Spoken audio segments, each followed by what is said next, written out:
자, 20강 수업은 106페이지 45번부터입니다. 106페이지 45번부터 20강 수업을 시작하겠습니다. 자, 그러면은 수업을 시작하겠습니다. 45번 TiO2입니다. 소스라는 거는 여기에서는 원료라고 보면 되겠습니다. TiO2 이산화타이타늄이 추출이 되는 원료입니다. 이산화타이타늄 소스로 이용되는 원료로 소결 공정에 사용되는 것은 이렇게 놨습니다. 이산화타이타늄. 자, 여기에서는 뭐냐면은 페루, 스케일, 철, 모래, 백운석인데 여기에서부터는 문제가 조금 그렇네요. 자, 여기에서는 철, 모래에서 TiO2가 이제 나온다고 그래요. 그래서 철, 모래가 되겠습니다. 자, 여기서 이제 백운석, 백운하면 돌로마이트라고 합니다. CaCO3, MgCO2입니다. 47번 고로에서 사용하는 소결 잡원료로 부적합한 것은 여기에서 석회석이나 규석이나 형석 등은 소결할 때 잡원료입니다. 주 원료는 쉽게 말하면은 철광석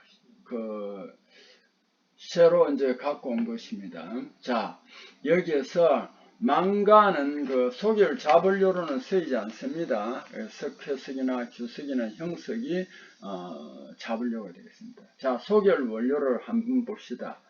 여기서 소결 원료에는 잡원료로는 어떤 게 있느냐 하면은 분광이 있습니다. 광석 소결광을 고로에 넣었는데 깨져버려요. 그럼 이게 녹지를 않고 이제 떠올라와서 나중에 더스트 캐쳐나 벤츄리 스크러버에서 이제 포집한 거예요. 분광, 황산재, 사철, 스케일, 아변할 때지요. 고로연진, 이것도 분광이나 마찬가지입니다. 그 다음에 전로연진, 이런 것들은 잡원료가 되겠습니다. 그 다음에 이제 신원료는 뭐냐면은 이 혼합 잡원료 또는 새로 이제 들어온 철광석, 여기서는 여기서 제가 한번 더 잘못 설명을 했습니다. 잡원료는 이 분광이라는 것은 뭐냐면, 죄송합니다. 분광이라는 것은 광석이 깨져서 가루가 된 것입니다.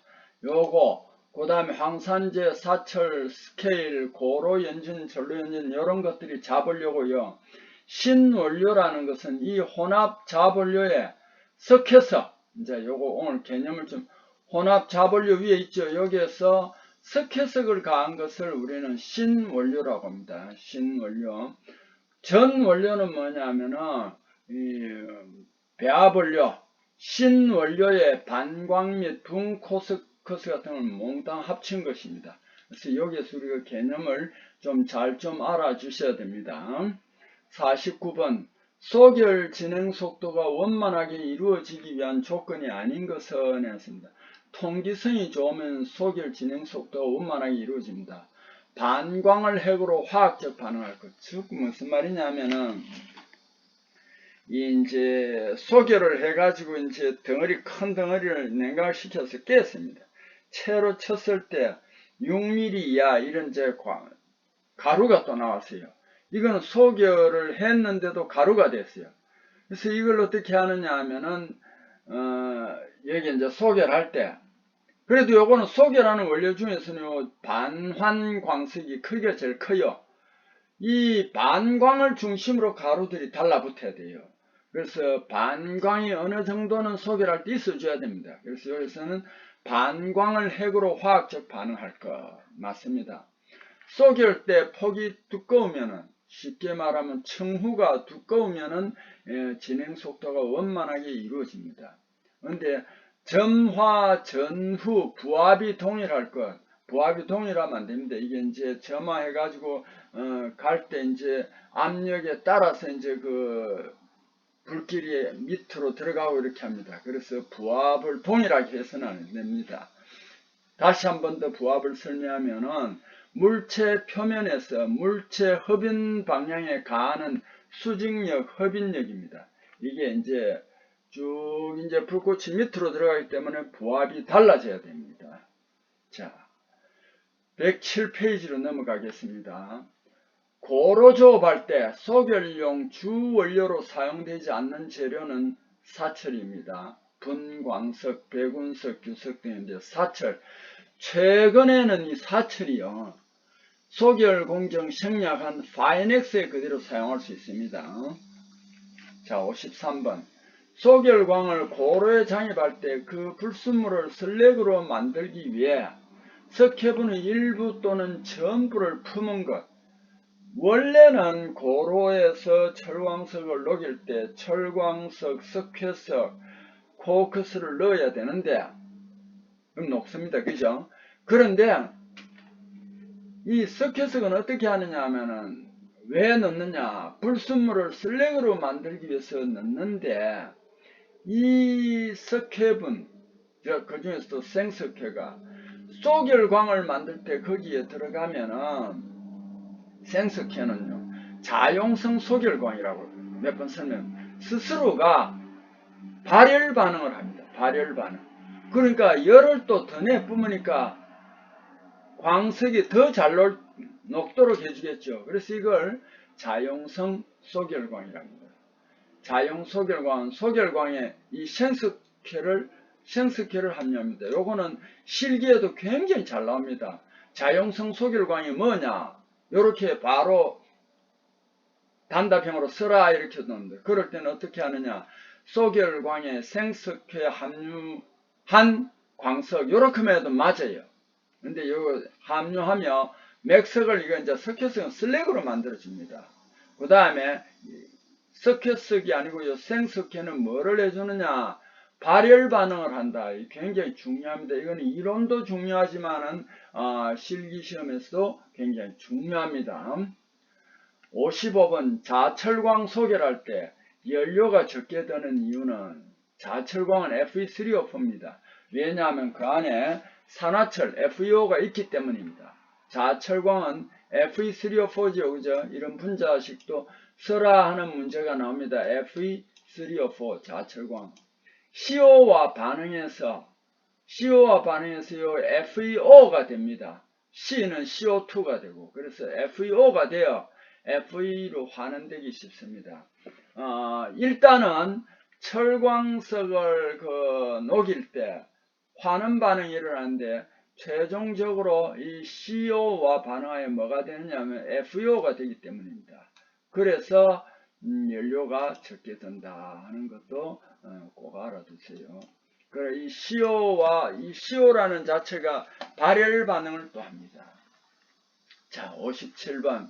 소결 2차 점화로 측에 보열로 열을 보충해주는 보열로 설치하는 목적으로 잘못된 것은 가스 원단위를 줄여준다. 쉽게 말하면 가성비를 줄여준다. NDX 제거했는데 여기 NDX가 아니고 뭐냐면은 요것도 몇 번 나왔습니다. NOx. 질소하고 산소 화물이죠. 그죠? 그러니까 여기에서는 NDX가 아니고 NOx다 하는 걸 꼭 좀 알아두세요. 그래서 요거 몇 번 나왔는데 NDX가 틀린 거예요. NOx. 질소하고 산소죠. 그죠? 생산성이 향상이 되고 품질이 향상됩니다. 59번. 고로 원료 분쇄기에 해당하지 않는 설비는 볼밀, 로드밀, 도광기, 그는 스탬프입니다. 도광기는 스탬프입니다. 그래서 크러싱 롤이라는 것은 분쇄기가 아니고 점토, 석회, 샤머트, 석탄 등 부드러운 재료, 연질 광물 분쇄용의 크러싱 롤이 되겠습니다. 자, 이렇게 해서 이제 또 재선 부분 강의를 끝내고 다음 페이지로 넘어가겠습니다. 108페이지입니다. 1번. 다음 금속 재료 중 고투자율의 자성 재료에 속하는 것. 고투자율의 자성 재료는 펌얼로이입니다.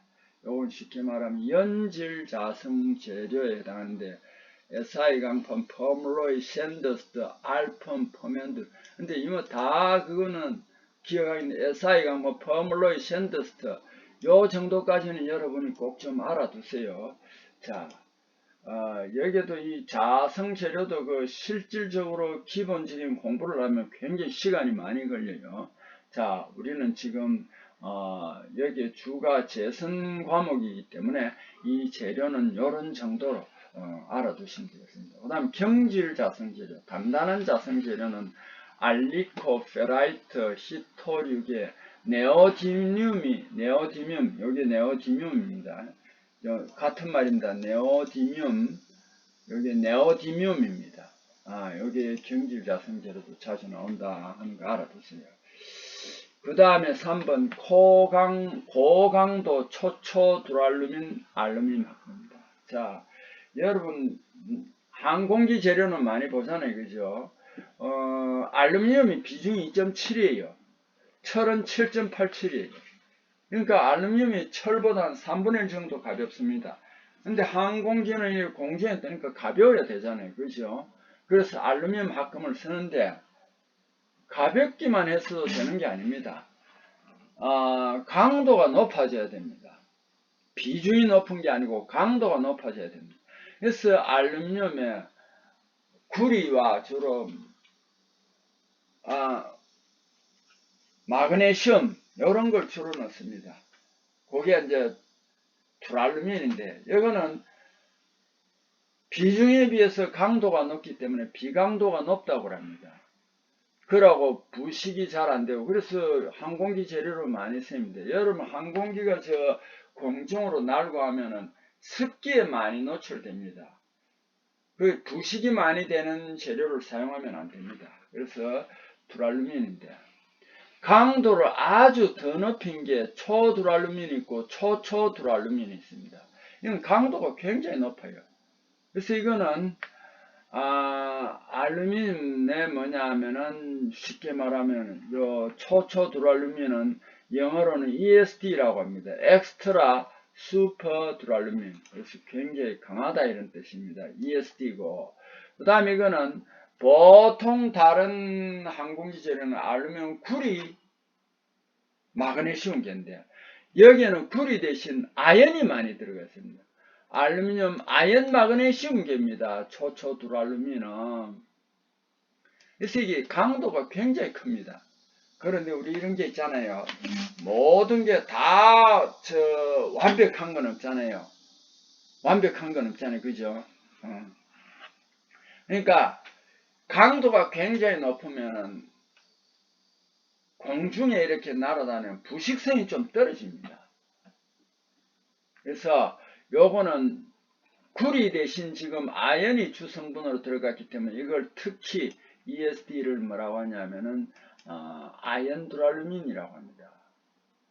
이거 알루미늄 합금 중에서 최저의 강도가 아니고 뭐가 되겠습니까? 최대 강도입니다. 최저 강도가 아닙니다. 최대 강도다. 최대 강도면 좋을 것 같지만은 뭐냐? 이거 잘못했습니다. 최대 강도가 좋을 것 같지만은 딱 안 좋은 게 있습니다. 항상 다 좋을 수는 없습니다. 최대 강도면은 그 습기나 이런데 부식이 잘 돼요. 그래서 초초두랄루민 ESD란다 맞고요. 자연 균열을 일으킬 수 있어 망간 또는 크롬을 첨가를 억제한다 맞고요. 균열이나 부식이 일어날 성분으로는 알루미늄 약 2% 구리 8% 아연이 많이 들어갔어요. 약 1.5% 마그네슘, 망간과 크롬 조금 첨가합니다. 자, 이걸 이제 이 시간 이건 꼭 좀 알아두세요. 5번 저용융점 합금의 온도 설정할 때 약 몇 도씨 이하가 기준이냐면 우리 납땜 합금이라고 합니다. 납땜 합금.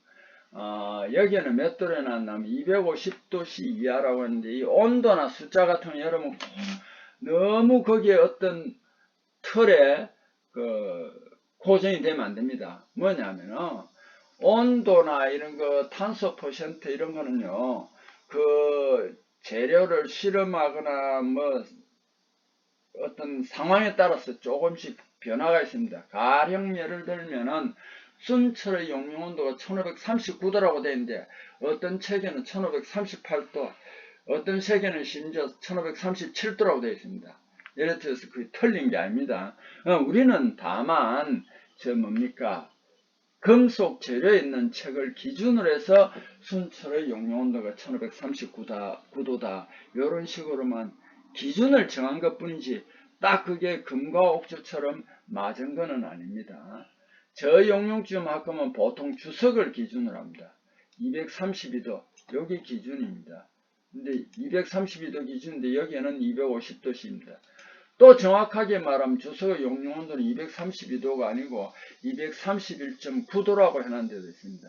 그렇게 너무 거기에 신경을 곤두시우면 안 됩니다. 다 오차가 있다. 꼭 좀 알아주세요.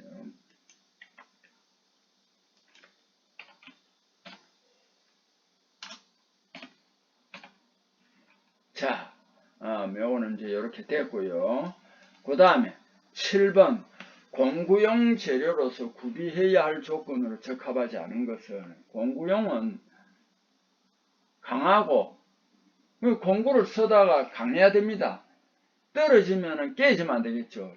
인성, 질긴 성질이 있어야 됩니다. 그래서 공구강은 강인성이 커야 되고 충격에도 강해야 됩니다. 내마멸성이 적어야 된다 아니고 커야 됩니다. 열 처리가 잘 돼야 됩니다. 보통 이런 재료들은 열 처리를 다 합니다. 열 처리와 공작이 쉬워야 되고 상온 및 고온강도가 커야 됩니다. 자, 여기 공구용 재료는 강도, 경도, 강인성, 요 내마멸성 여기에 커야 됩니다. 자, 그 다음 페이지로 넘어가겠습니다. 109페이지네요. 9번 전기 저항이 0에 가까워 에너지 손실이 거의 없어서 핵자기, 공명, 단청, 영상장치, 자기 부상 열차 등에 사용하는 재료는 초전도 재료입니다. 초전도 재료. 대표적으로 일본은 자기 부상 열차가 우리나라 KTX 열차처럼 그렇게 다닙니다. 자기 부상 열차입니다. 초전도 재료라는 것은 뭐냐면 절대온도 0에 가까운 극저온에서 전기저항이 완전히 0이 되는 특수재료입니다. 이게 왜 중요하냐면은 요즘 에너지 위기를 막고 막 이러다 보니까요. 독일 같은 데도 사실은 신재생 에너지 한다고 원자력 발전소를 많이 없애고 있습니다. 그래서 LNG 가스를 어디에서 러시아에서 관을 통해 가지고 수입을 해서 썼어요. 극적 없이 썼는데 러시아가 우크라이나 침공하면서 전쟁이 일어났잖아요. 그죠? 그러면서 어떻게 됐냐면은 서방에서 러시아에 경제 제재를 했어요. 제재를 하니까 러시아는 맞불 작전으로 유럽에 가스를 공급을 안 했어요. 그러니까 당장 이제 독일 같은 데는 심지어 시골 같은 데는 뭐 석탄을 떼고 막 그렇게 됐어요. 아이러니컬하게도. 그래서 이게 전기가 굉장히 중요한데 또 이게 뭐가 중요하냐면 전기를 우리나라는 서울 같은 데는 발전소가 없어요. 그럼 어떻게 충청도나 이런 데서 이제 송전선을 통해 가지고 서울까지 전기를 공급해야 됩니다. 근데 송전선에 주로 구리를 했는데 거기에 가면서 전기가 저항으로 소모되는 게 굉장히 많아요. 그래서 이게 이제 소모되는 전기가 없어야 됩니다.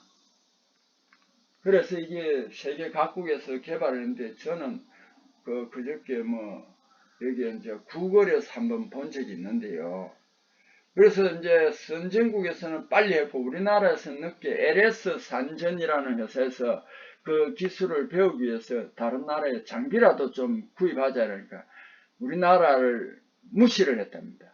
근데 요즘 이제 우리나라에서 이렇게 전기저항이 아주 획기적으로 줄어든 그런 송전선을 만들었답니다. 그게 어디 있냐면 LS 산전인데 LS 산전은 어느 그룹이냐면 LS는 지금 울산에 보면 LS MNM가 세계적인 동재련소가 울산에 있어요. 그 그룹이에요. 그 LS 동재련소 덩어리를 어디로 가지고 가느냐? 여러분 혹시 동해 촛대바위 갈 때 한번 가보세요. 동해 북평공단에 가보면은 굉장히 처음 가보는 사람은 아파트가 높은 것처럼 보입니다. 그게 아파트가 아니고 이 송전선을 만드는데 육지에서 펼쳐서 안 된답니다. 높은 데서 이래 늘어뜨려서 하는데, 그래서 건물이 굉장히 높아요. 그래서 동해에 있습니다. LS 산전. 이 전선을 만드는 그 회사에서 이 전기장을 굉장히 줄인 그런 재료를 만들었답니다. 지금은 어떻게 되는지 모르겠는데 하여튼 우리나라는 기술밖에 살 길이 없어요. 그래서 그게 세계적인 회사다 이런 이야기를 하더라고요. 그래서 여러분 혹시 동해에 갈 일이 있거든 그 LS 산전을 한번 보세요. LS 산전 건물이 굉장히 높아요. 몇 수십 층 되는 아파트 같지만은 거기에서 실제로는 이렇게 전선을 만듭니다. 그래서 높은 건물에서 쭉 이렇게 이제 인장하면서 만들어야만 그게 아마 좋은 것 같더라고요. 저도 자세한 원리는 모르는데 그게 노하우가 있는 것 같더라고요.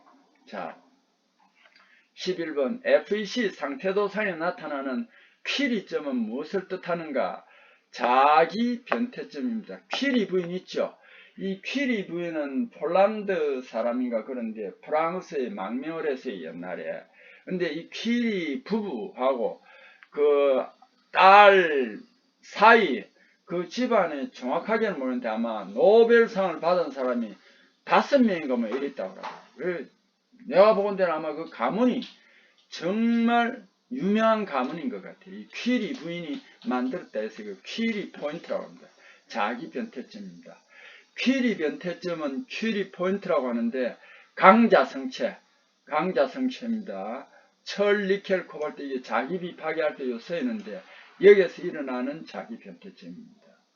자, 13번 금속 결정 격자 중 면심입방 격자 FCC입니다. Face Centered Cubic Lattice. 원자 수는 면심입방 격자는 각 원자 면에 원자가 있기 때문에 제일 많습니다. 그래서 4개입니다. 저 최심입방 격자는 그 입방 격자 안쪽에만 하나 있기 때문에 이건 2개가 됩니다. 요 계산하는 거는 제가 안 하겠습니다. 그 대신 여러분이 면심입방 격자는 귀금속 금, 은, 백금, 팔라디움, 금, 은, 백금, 팔라디움, 요게 이제 귀금속이다. 그래서 이제 이게 지금 귀금속도 그냥 귀금속으로만 쓰이는 게 아니고 2차 전지나 반도체나 이런 데도 많이 쓰여요.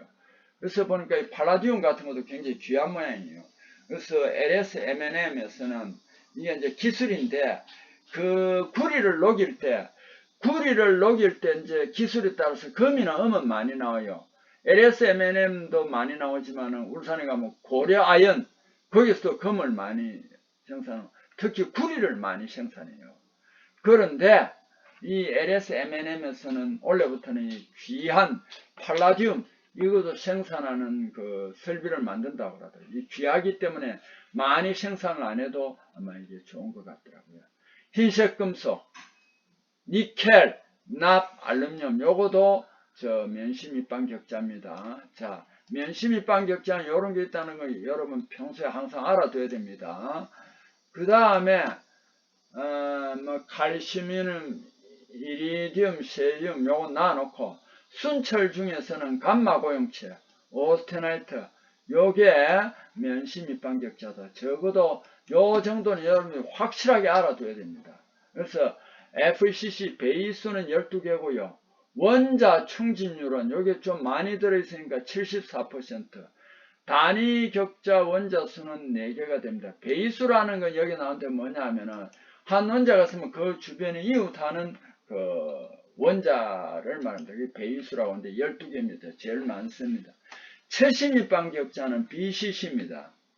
배수가 요거는 8개고요. 원자 충진율 68%. 단위 격자 원자 수는 2개가 되겠습니다. 이거는 이제 나머지 다른 건 다른 걸 몰라도 순철 중에서 알파 고용체 있죠. 알파 고용체, 델타 고용체가 72번 격자입니다. 고용융점 금속이 이 격자에 속한다는 정도만 알아두시면 되고요. 자, 조밀 6번 격자는 요걸 저는 이런 식으로 늘 외웁니다. 자, 조밀 6번 격자 이렇게 요걸 시간 나면 여러분 한번 외워두세요. 아마티카 코베 테지르, 아마티카 코베 테지르. 아마티카 코베 테지르를 외우면은 안 까먹을 거예요. 그래서 면심 입방격자, 조밀 육방격자를 외우고 나면은 나머지는 채심 입방격자다. 그런 식으로 공부를 하면 좋겠죠. 이 조밀 육방격자는 베이스는 면심 입방격자와 같이 12개고 원자 충진율도 74%. 요거는 면심 입방격자가 같고요. 단위 격자 원자수는 2개가 됩니다. 왜 그러냐면 요게 채심 입방격자를 나중에 보면은 세 등분으로 나눠버리면은 하나가 채심 입방격자와 같은 모양이 됩니다. 그래서 단위 격자 원자수는 2개가 되겠습니다. 15번 주철에서 첨가되면 이 칠드청이라는 거, 그 표면을 아주 냉각을 급냉을 시키면 그 부분이 단단하게 되는 거, 그걸 우리 칠드청이라고 합니다.